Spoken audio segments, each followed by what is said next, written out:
Pastor Carlos Hernandez here from LCMS World Relief and Human Care, and I'm here today in Bismark, North Dakota. We just had a meeting here of area pastors and some of their leaders to see how we can help and how we can respond to the flooding here and in Minot, North Dakota.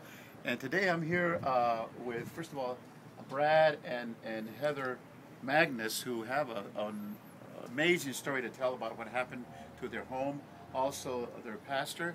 And I'll let him and this other gentleman introduce themselves. I'm Pastor Matt Thompson of Holy Cross Lutheran Church here in Bismarck, North Dakota.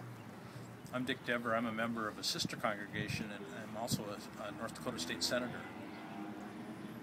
We want to give you, Brad and Heather, an opportunity to tell your amazing story to God's people throughout the Lutheran Church Missouri Synod who are thinking about you and praying for you, and want to provide assistance to the pastors that are gathering together to see how we can follow up on the needs in this area. Okay, Brad, could you tell us what happened?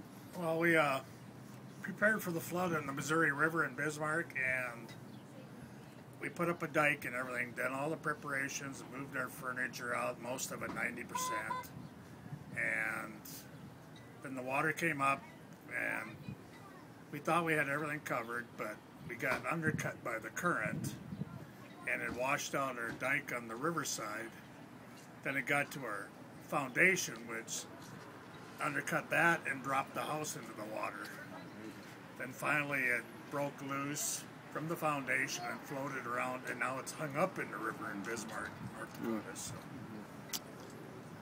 And Pastor, the congregation was involved in helping the family through this. Sure. Can you tell us a bit about how we? About a month ago, when we found out that the flood was coming, we called all our members to see who would be affected, and I knew Heather's home was on the river, so that would be a big situation.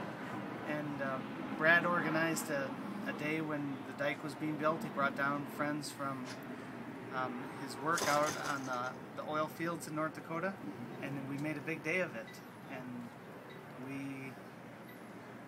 we almost enjoyed building the dike, but I could tell the children were very worried about what would take place, and then the worst happened. So. Well, thank you for sharing your story. You have two children, right? Yes, Carlos. So we're going to invite all our people throughout the Lutheran Church Missouri Synod to keep you and your family in prayer in this time of transition. And we're so happy to be here today to be able to work with your pastor and the other pastors as we develop some sort of plan of response, both here in Bismarck and in Minot. And again, the Lord's blessings in this difficult time and transition for you. Thank you. Okay.